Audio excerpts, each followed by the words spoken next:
ਜਮਹੂਰੀਅਤ ਦੀ ਸਭ ਤੋਂ ਵੱਡੀ ਪੰਚਾਇਤ ਦੇ ਦਰ ਤੇ ਝੁਕਦਾ ਹੈ ਇਹ ਸਰ ਤਾਂ ਕਰੋੜਾਂ ਭਾਰਤੀਆਂ ਦੇ ਦਿਲਾਂ ਵਿੱਚ ਮਜ਼ਬੂਤ ਹੁੰਦਾ ਹੈ ਵਿਸ਼ਵਾਸ ਕਿ ਦੇਸ਼ ਸਹੀ ਦਿਸ਼ਾ ਵੱਲ ਵਧ ਰਿਹਾ ਹੈ ਤੇ ਇਹੀ ਸਰ ਜਦੋਂ ਸਰਬੱਤ ਦੇ ਭਲੇ ਦੀ ਅਰਦਾਸ ਕਰ ਮੀਰੀ ਅਤੇ ਪੀਰੀ ਦੇ ਆਧਾਰ ਤੇ ਅੱਗੇ ਵਧਣ ਵਾਲੇ ਪੰਥ ਦੇ ਦਰ ਤੇ ਝੁਕਦਾ ਹੈ ਤਾਂ ਪੂਰੀ ਦੁਨੀਆ ਵਿੱਚ ਵਸਦੇ ਕਰੋੜਾਂ ਪੰਜਾਬੀਆਂ ਦਾ ਸਿਰ ਫਖਰ ਨਾਲ ਉੱਚਾ ਹੋ ਜਾਂਦਾ ਹੈ ਕਿ ਦੁਨੀਆ ਦੀ ਸਭ ਤੋਂ ਵੱਡੀ ਜਮਹੂਰੀਅਤ ਦੀ ਨੁਮਾਇੰਦਗੀ ਕਰਨ ਵਾਲੇ ਸ਼ਖਸ ਭਾਰਤ ਦੇ ਪ੍ਰਧਾਨ ਮੰਤਰੀ ਨਰਿੰਦਰ ਮੋਦੀ ਸ੍ਰੀ ਗੁਰੂ ਗ੍ਰੰਥ ਸਾਹਿਬ ਜੀ ਨੂੰ ਪੂਰਨ ਆਸਥਾ ਅਤੇ ਸ਼ਰਧਾ ਦੇ ਨਾਲ ਸਿਜਦਾ ਕਰਦੇ ਨੇ।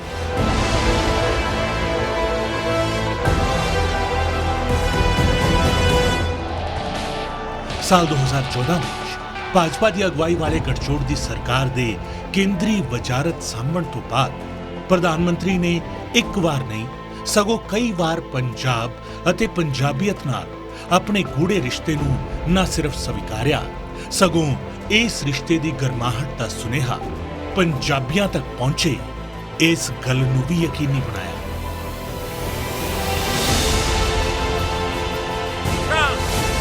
हृदय से अनुभव करता हूं कि मेरा कुछ खून का रिश्ता है क्योंकि जो पहले पंच प्यारे थे उन पंच प्यारों को ये नहीं कहा गया था आपको ये मिलेगा आपको ये पद मिलेगा आगे आइए नहीं।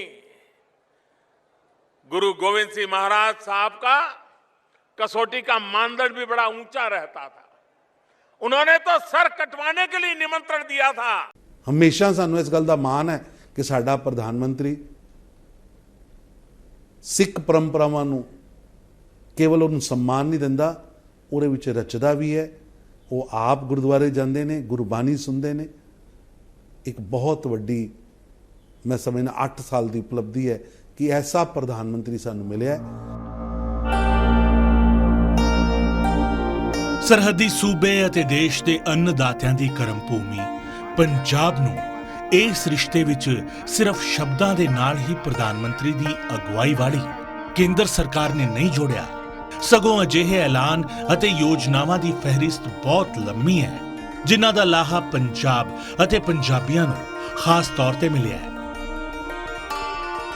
ਸ੍ਰੀ ਗੁਰੂ ਗ੍ਰੰਥ ਸਾਹਿਬ ਜੀ ਦੀ ਹਜ਼ੂਰੀ ਵਿੱਚ ਪ੍ਰਧਾਨ ਮੰਤਰੀ ਦੇ ਸਿਜਦਾ ਕਰਨ ਦੀਆਂ ਤਸਵੀਰਾਂ ਕਈ ਮੌਕਿਆਂ ਤੇ ਸਾਹਮਣੇ ਆਈਆਂ।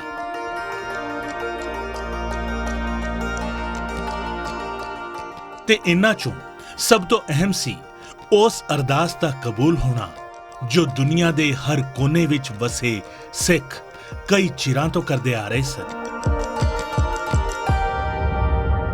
ਅਰਦਾਸ ਵਿਛੜੇ ਗੁਰੂ ਧਾਮਾਂ ਦੇ ਦਰਸ਼ਨ ਦੀਦਾਰਿਆਂ ਦੀ ਤੇ ਅਰਦਾਸ ਉਸ ਦਰ ਤੇ ਕਬੂਲ ਵੀ ਹੋਈ। ਨਤੀਜਾ ਇਹ ਸੀ ਕਿ ਦੋ ਮੁਲਕਾਂ ਦੀਆਂ ਸਰਕਾਰਾਂ ਨੇ ਫੈਸਲਾ ਕਰ ਲਿਆ ਚਿਰਾਂ ਤੋਂ ਸੰਗਤਾਂ ਨੂੰ ਆਪਣੇ ਰਹਿਬਰ ਦੇ ਦਰ ਤੋਂ ਦੂਰ ਰੱਖ ਰਹੀ ਦੂਰੀ ਨੂੰ ਖਤਮ ਕਰਨ ਦਾ।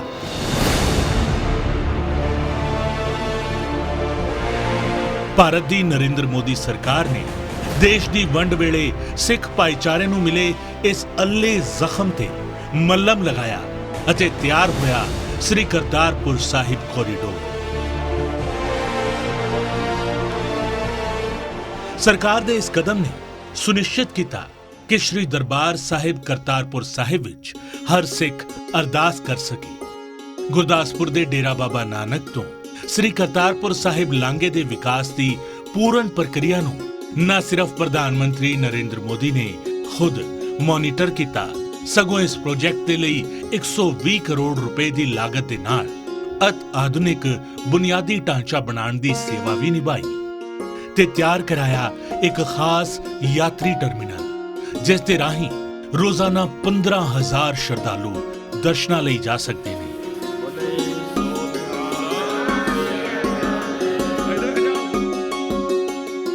ਸ੍ਰੀ ਕਰਤਾਰਪੁਰ ਸਾਹਿਬ ਉਹ ਥਾਂ ਜਿੱਥੋਂ ਹਰ ਸਿੱਖ ਨੂੰ ਨਾਮ ਜਪੋ ਕਿਰਤ ਕਰੋ ਵੰਡ ਛਕੋ ਦਾ ਸੁਨੇਹਾ ਮਿਲਦਾ ਹੈ। ਉਸ ਪਾਕ ਮੁਕੱਦਸ ਥਾਂ ਦੇ ਦਰਸ਼ਨ ਦੀਦਾਰ ਦੇ ਲਈ ਇਸ ਲਾਂਘੇ ਦਾ ਤਿਆਰ ਹੋਣਾ ਤੇ ਨਵੰਬਰ 2019 ਵਿੱਚ ਪ੍ਰਧਾਨ ਮੰਤਰੀ ਦਾ ਖੁਦ ਇਸ ਲਾਂਘੇ ਦੇ ਉਦਘਾਟਨ ਮੌਕੇ ਮੌਜੂਦ ਰਹਿਣਾ ਸਿੱਧੇ ਤੌਰ ਤੇ ਇਸ਼ਾਰਾ ਕਰਦਾ ਹੈ ਕਿ ਕਿਵੇਂ ਪੰਜਾਬੀਆਂ ਦੀਆਂ ਆਸਾਂ ਅਤੇ ਵਿਸ਼ਵਾਸ ਦੇ ਨਾਲ ਹਰ ਕਦਮ ਤੇ ਪ੍ਰਧਾਨ ਮੰਤਰੀ ਮੋਢੇ ਨਾਲ ਮੋਢਾ ਜੋੜ ਕੇ ਖੜੇ ਨੇ। केंद्र सरकार के अथक और अभूतपूर्व प्रयास से करतारपुर कॉरिडोर बनने जा रहा है। अब गुरु नानक के बताए मार्ग पर चलने वाला हर भारतीय, हर सिख दूरबीन के बजाय अपनी आंखों से नारोवाल जा पाएगा और बिना वीजा के गुरुद्वारा दरबार साहब के दर्शन कर पाएगा। ਮੈਨੂੰ ਯਾਦ ਹੈ ਬਚਪਨ ਤੋਂ ਹੀ ਅਸੀਂ ਗੁਰਦੁਆਰੇ ਜਾਂਦੇ ਸਾਂ, ਅਰਦਾਸ ਦੇਖਦੇ ਸੀ। ਅਰਦਾਸ 'ਚ ਵਿਛੜੇ ਗੁਰੂ ਧਾਮਾਂ ਦੇ ਦਰਸ਼ਨ ਦੀਦਾਰ ਵਾਸਤੇ ਬਚਪਨ ਤੋਂ ਔਰ ਸ਼ਾਇਦ ਦੇਸ਼ ਦੀ ਆਜ਼ਾਦੀ ਤੋਂ ਲਗਾਤਾਰ ਪੰਜਾਬੀ ਭਾਈਚਾਰਾ, ਸਿੱਖ ਭਾਈਚਾਰਾ ਉਹਦੀ ਅਰਦਾਸ ਕਰਦਾ ਸੀ। ਪ੍ਰਧਾਨ ਮੰਤਰੀ ਸ਼੍ਰੀ ਨਰਿੰਦਰ ਮੋਦੀ ਦੇ ਪ੍ਰਯਾਸਾਂ ਦੇ ਨਾਲ ਗੁਰੂ ਮਹਾਰਾਜ ਨੇ ਉਹਨਾਂ ਨੂੰ ਇੰਨਾ ਆਸ਼ੀਰਵਾਦ ਦਿੱਤਾ ਔਰ ਇਹ ਕੰਮ ਜਿਹੜਾ ਕਰਤਾਰਪੁਰ ਕੋਰੀਡੋਰ ਦਾ, ਗੁਰੂ ਧਾਮਾਂ ਦੇ ਦਰਸ਼ਨ ਦੀਦਾਰ ਦਾ ਕੰਮ ਗੁਰੂ ਮਹਾਰਾਜ ਨੇ ਪ੍ਰਧਾਨ ਮੰਤਰੀ ਮੋਦੀ ਜੀ ਕੋ ਕਰਾਇਆ। ਬਹੁਤ ਵੱਡਾ ਸਾਡੀ ਡਿਮਾਂਡ ਸੀ। ਪੰਜਾਬ ਅਤੇ ਪੰਜਾਬੀਆਂ ਲਈ ਕੇਂਦਰ ਸਰਕਾਰ ਦਾ ਇਹ ਜੁੜਾਵ ਪਹਿਲੀ ਪਾਤਸ਼ਾਹੀ ਸ੍ਰੀ ਗੁਰੂ ਨਾਨਕ ਦੇਵ ਜੀ ਦੇ 550ਵੇਂ ਪ੍ਰਕਾਸ਼ ਪੁਰਬ ਅਤੇ 9ਵੇਂ ਪਾਤਸ਼ਾਹ ਹਿੰਦ ਕੀ ਚਾਦਰ ਸ੍ਰੀ ਗੁਰੂ ਤੇਗ ਬਹਾਦਰ ਜੀ ਦੇ 400ਵੇਂ ਪ੍ਰਕਾਸ਼ ਪੁਰਬ ਮੌਕੇ ਵੀ ਵੇਖਣ ਨੂੰ ਮਿਲਿਆ ਸੀ।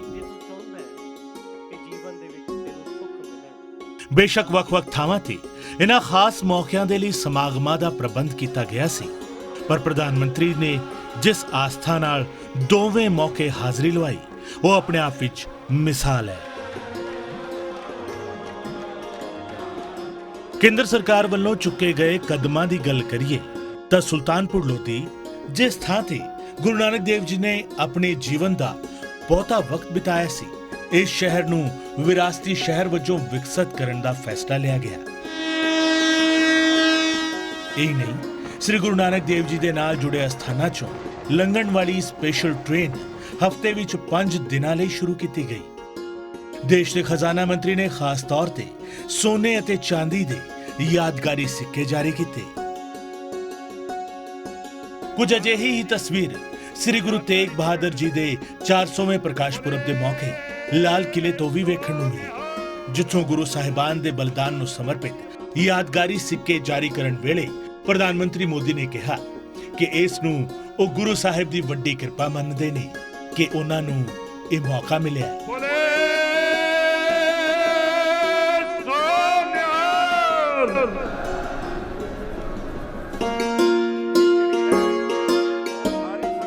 ਇਨ੍ਹਾਂ ਦੋ ਸਮਾਗਮਾਂ ਤੋਂ ਪਹਿਲਾਂ ਸਾਲ 2016-2017 ਵਿੱਚ ਸ੍ਰੀ ਗੁਰੂ ਗੋਬਿੰਦ ਸਿੰਘ ਜੀ ਦੇ 350ਵੇਂ ਪ੍ਰਕਾਸ਼ ਪੁਰਬ ਮੌਕੇ ਵੀ ਕੇਂਦਰ ਸਰਕਾਰ ਵੱਲੋਂ ਕੀਤੇ ਗਏ ਉਪਰਾਲਿਆਂ ਨੇ ਸਿੱਖ ਭਾਈਚਾਰੇ ਨੂੰ ਕੇਂਦਰ ਸਰਕਾਰ ਦੇ ਪੰਥ ਦੇ ਨਾਲ ਖੜੇ ਹੋਣ ਦਾ ਸੁਨੇਹਾ ਦਿੱਤਾ ਸੀ।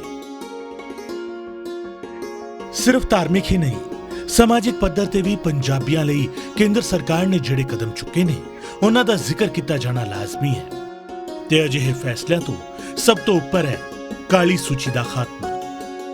ਕਈ ਦਹਾਕਿਆਂ ਤੋਂ ਵਿਦੇਸ਼ਾਂ ਵਿੱਚ ਰਹਿੰਦੇ ਸਿੱਖਾਂ ਨੂੰ ਕਾਲੀ ਸੂਚੀ ਦੀ ਵਜ੍ਹਾ ਕਰਕੇ ਪਰੇਸ਼ਾਨੀ ਹੁੰਦੀ ਸੀ। ਅਮਰੀਕਾ, ਬ੍ਰਿਟੇਨ, ਕੈਨੇਡਾ ਅਤੇ ਬਾਕੀ ਮੁਲਕਾਂ ਵਿੱਚ ਰਹਿੰਦੇ ਵਿਦੇਸ਼ੀ ਸਿੱਖ ਬਲੈਕ ਲਿਸਟ ਜਾਂ ਕੇਂਦਰ ਦੀ ਐਡਵਰਸ ਲਿਸਟ ਦੇ ਵਿੱਚ ਨਾ ਸ਼ਾਮਿਲ ਹੋਣ ਦੀ ਵਜ੍ਹਾ ਕਰਕੇ ਭਾਰਤ ਵਿੱਚ ਆਪਣੇ ਘਰ ਆਉਣ ਅਤੇ ਰਿਸ਼ਤੇਦਾਰਾਂ ਨੂੰ ਮਿਲਣ ਤੋਂ ਵਾਂਝੇ ਸਨ। ਕੇਂਦਰ ਸਰਕਾਰ ਨੇ 314 ਨਾਵਾਂ ਦੀ ਲਿਸਟ ਚੋਂ 312 ਨਾਂ ਹਟਾ ਦਿੱਤੇ ਨੇ। ਆਪਣੇ ਪਰਿਵਾਰ ਦੇ ਨਾਲ ਮਿਲਣ, ਭਾਰਤੀ ਵੀਜ਼ਾ ਹਾਸਲ ਕਰਨ ਅਤੇ OCI ਕਾਰਡ ਹਾਸਲ ਕਰਨ ਦੇ ਲਈ ਇਹ 312 ਸਿੱਖ ਯੋਗ ਹੋ ਗਏ ਨੇ। 36 ਸਾਲ ਤੋਂ ਆਪਣੇ ਘਰਾਂ 'ਚ ਨਹੀਂ ਸੀ ਆ ਰਹੇ, ਜਿਨ੍ਹਾਂ ਦਾ ਕੋਈ ਦੋਸ਼ ਨਹੀਂ ਸੀ, ਪਰਿਵਾਰਾਂ 'ਚ ਨਹੀਂ ਸੀ ਆ ਪਾ ਰਹੇ।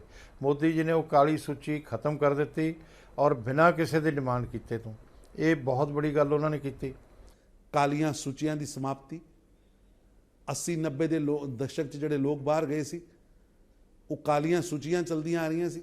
30 ਸਾਲ ਹੋ ਗਏ ਸੀ ਉਹਨਾਂ ਕਾਲੀਆਂ ਸੂਚੀਆਂ ਨੂੰ ਸਮਾਪਤ ਕੀਤਾ।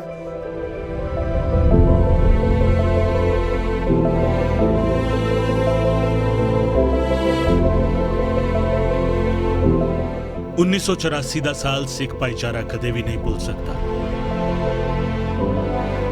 ਉਹ ਦੌਰ ਜਦੋਂ ਹਜ਼ਾਰਾਂ ਬੇਗੁਨਾਹ ਸਿੱਖਾਂ ਨੂੰ ਕਤਲ ਕਰ ਦਿੱਤਾ ਗਿਆ। ਸ਼ਰੇਆਮ ਤੇ ਇਸ ਪੂਰੇ ਕਤਲੇਆਮ ਦੇ ਸਾਜ਼ਿਸ਼ ਕਾੜੇ ਸ਼ਰੇਆਮ ਆਜ਼ਾਦ ਘੁੰਮ ਰਹੇ ਸਨ। ਇਸ ਕਤਲੇਆਮ ਦੇ ਸਾਜ਼ਿਸ਼ ਕਾੜਿਆਂ ਨੂੰ ਸਜ਼ਾ ਦਿਵਾਉਣ ਦੇ ਲਈ ਕੇਂਦਰ ਸਰਕਾਰ ਨੇ ਉਚੇਚੇ ਕਦਮ ਚੁੱਕੇ ਅਤੇ ਕਤਲੇਆਮ ਦੇ ਦੋਸ਼ੀਆਂ ਨੂੰ ਸਜ਼ਾ ਦਿਵਾਈ।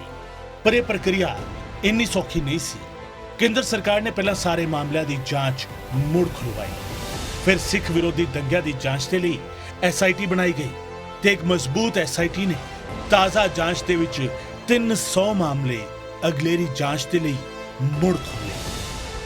ਜ਼ਿਆਦਾਤਰ ਕੇਸਾਂ ਦੇ ਵਿੱਚ ਦੋਸ਼ ਪੱਤਰ ਆਇਤ ਕਰ ਦਿੱਤੇ ਗਏ।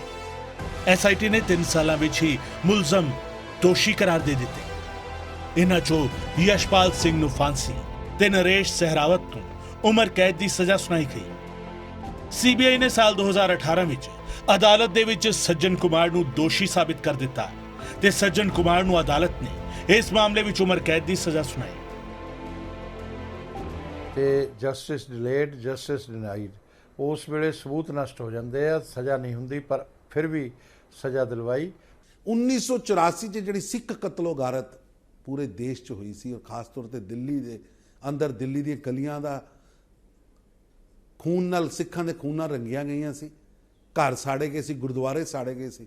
ਪ੍ਰਧਾਨ ਮੰਤਰੀ ਮੋਦੀ ਜੀ ਦੇ ਆਉਣ ਤੋਂ ਬਾਅਦ ਉਹਨਾਂ ਨੂੰ ਨਿਆਂ ਮਿਲਣਾ ਸ਼ੁਰੂ ਹੋਇਆ ਔਰ 30 ਜਨਵਰੀ 1984 ਦਾ ਜਦੋਂ ਕਤਲੋਗਾਰਤ ਸ਼ੁਰੂ ਹੋਇਆ ਸੀ ਤੇ ਜਾ ਕੇ 2014 ਚ ਪ੍ਰਧਾਨ ਮੰਤਰੀ ਬਣੇ ਮੋਦੀ ਸਾਹਿਬ। 30 ਸਾਲ ਉਹ ਕ੍ਰਿਮੀਨਲ ਕੇਸਿਸ 2 ਕੋਰਟ ਨਹੀਂ ਹੋਏ। 30 ਸਾਲ ਜਿਨ੍ਹਾਂ ਦੇ ਕਤਲ ਹੋਏ ਸੀ, ਉਹਨਾਂ ਕਤਲਗਾਰਤਾਂ ਨੂੰ, ਕਤਲ ਹੋਏ ਲੋਕਾਂ ਨੂੰ, ਉਹਨਾਂ ਦੇ ਗਵਾਹ ਮਰ ਗਏ, ਲੇਕਿਨ ਅਪਰਾਧੀਆਂ ਨੂੰ ਅਦਾਲਤ 'ਚ ਨਹੀਂ ਲਿਜਾਇਆ ਗਿਆ। ਪ੍ਰਧਾਨ ਮੰਤਰੀ ਸਾਹਿਬ ਨੇ ਕਮਿਸ਼ਨ ਸ਼ੁਰੂ ਕੀਤਾ, ਅੱਜ ਉਹ 'ਚ ਸਜ਼ਾਵਾਂ ਹੋਣੀਆਂ ਸ਼ੁਰੂ ਹੋਈਆਂ, ਲੋਕ ਜੇਲ੍ਹਾਂ 'ਚ ਪੁੱਛੇ। ਕੇਂਦਰ ਸਰਕਾਰ ਨੇ ਸਿਰਫ ਦੋਸ਼ੀਆਂ ਨੂੰ ਹੀ ਸਜ਼ਾ ਨਹੀਂ ਦਿਵਾਈ, ਸਗੋਂ ਵੱਖ-ਵੱਖ ਸੂਬਿਆਂ ਦੇ ਵਿੱਚ ਪੀੜਤ ਪਰਿਵਾਰਾਂ ਨੂੰ ਇਮਦਾਦ ਵੀ ਦਿੱਤੀ ਗਈ। ਦਿੱਲੀ, ਹਰਿਆਣਾ, UP, ਬਿਹਾਰ, ਝਾਰਖੰਡ, ਮੱਧ ਪ੍ਰਦੇਸ਼ ਅਤੇ ਜੰਮੂ ਕਸ਼ਮੀਰ ਦੇ ਵਿੱਚ ਇਹ ਮਦਦ ਮੁਹੱਈਆ ਕਰਾਈ ਗਈ। 3328 ਪੀੜਤਾਂ ਦੇ ਪਰਿਵਾਰਾਂ ਨੂੰ 5 ਲੱਖ ਰੁਪਏ ਹਰ ਪਰਿਵਾਰ ਦੇ ਹਿਸਾਬ ਦੇ ਨਾਲ ਮਾਲੀ ਇਮਦਾਦ ਦਿੱਤੀ ਗਈ। ਇਕੱਲੇ ਦਿੱਲੀ ਵਿੱਚ ਹੀ 1320 ਪਰਿਵਾਰਾਂ ਨੂੰ 125.52 ਕਰੋੜ ਰੁਪਏ ਮੁਆਵਜ਼ਾ ਦਿੱਤਾ ਗਿਆ। ਹੋਰਨਾਂ ਸੂਬਿਆਂ ਤੋਂ ਪੰਜਾਬ ਪਰਤੇ 1020 ਪੀੜਤ ਪਰਿਵਾਰਾਂ ਨੂੰ ਮੁੜ ਵਸੇਬਾ योजना के तहत 2 लाख रुपए दिए गए।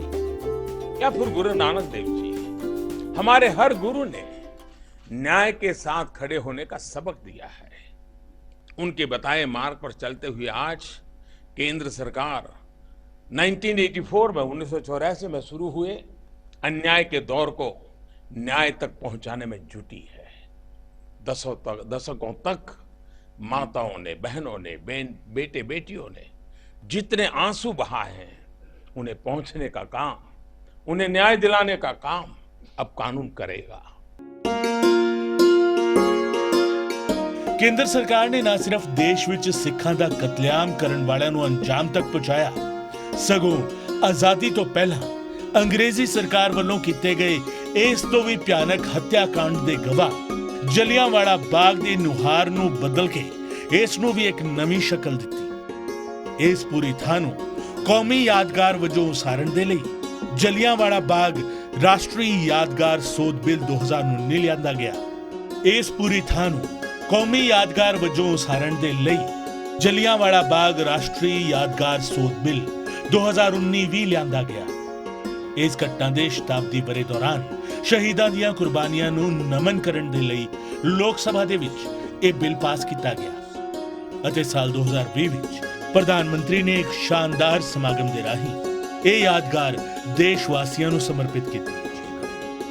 जिन्होंने हमें आजादी दिलाई और सलामी दें हमारे उन जाबाज जवानों को जिन्होंने हमारी स्वतंत्रता की, हमारे प्रजातंत्र की और हमारे अधिकारों की हिफाजत की।